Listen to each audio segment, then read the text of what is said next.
Now I want to talk to you about creating and blessing your altar. I'm sure you're quite familiar with altars. You've seen them here and there and everywhere. I'm talking about one that you can have at home and possibly another one at an office or somewhere else if that's appropriate. An altar really is a representation. It has symbols and artifacts of those things that have come to you that have particular spiritual, sacred meaning to them in some way.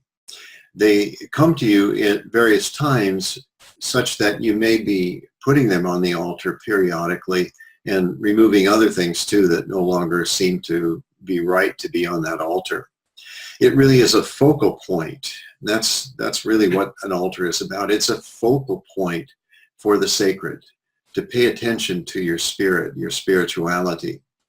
It's a great place to sit in front of or be nearby and do prayer, meditations, shamanic journeys.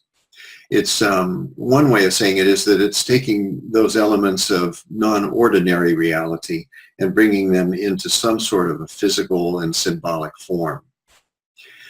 For instance, you'll see as I show you some of the images that I have for various altars that these things have personal and sometimes even cultural significance. The other thing about an altar that I think is important is that you have representations of the four elements: air, earth, fire, and water in some fashion. For instance, for me, air, I have feathers. Water, I have a small vial of water that comes from Lourdes in France, a very powerful healing place. Fire, a candle, of course. And earth, I have sage, Palo Santo, and even though it's not on my altar, I have some holy dirt or holy earth from a place called El Santuario in New Mexico, a very special place. Anyway, at least have those. And again, a candle, I think, is a good representation of fire, and it also draws you into the altar. And I urge you to experiment once you set the altar up, if you don't already have one, is to experiment by sitting in front of it and doing your meditation, doing your journey, doing your prayers. As far as blessing the altar, a couple of ways that I would suggest as far as blessing the altar.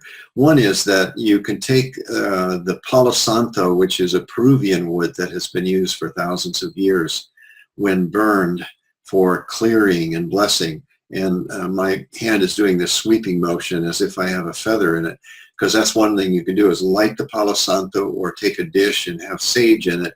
And the smoke, as the smoke releases, take some of that smoke and sort of brush it onto the different artifacts that are on your altar.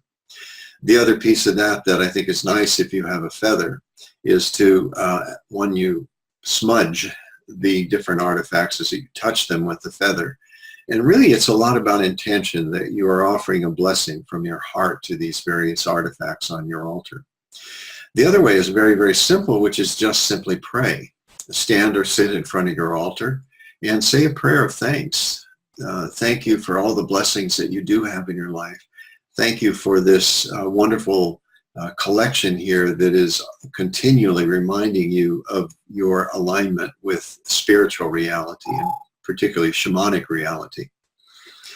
So I'm going to show you some images of some altars, and I think that'll give you some ideas about setting up your own altar. So if you bear with me here, I'm going to share the screen. This first one is actually my altar that's right here in my home office. And as you can see, there's these various artifacts. There's a Palo Santo that I mentioned, the wood that is burned. And over here I have some sage. And this red bandana you may see in a couple of other places. That's my, how would I put it? That's what I wear when I do shamanic healing. I put it around my head, and there's some real power in it. And it's been associated with shamanic healing for so long that it has been imbued with power. And you'll see some of my power animals here and there. Greenstone, a gift from Nick Poa, a friend in New Zealand, and a couple of rattles. And there, of course, is the candle that's burning. Anyway, that gives you some idea. The altar I have here in my office is it's a real blessing. When I even just look at the image right now, it really speaks to my heart and to my soul.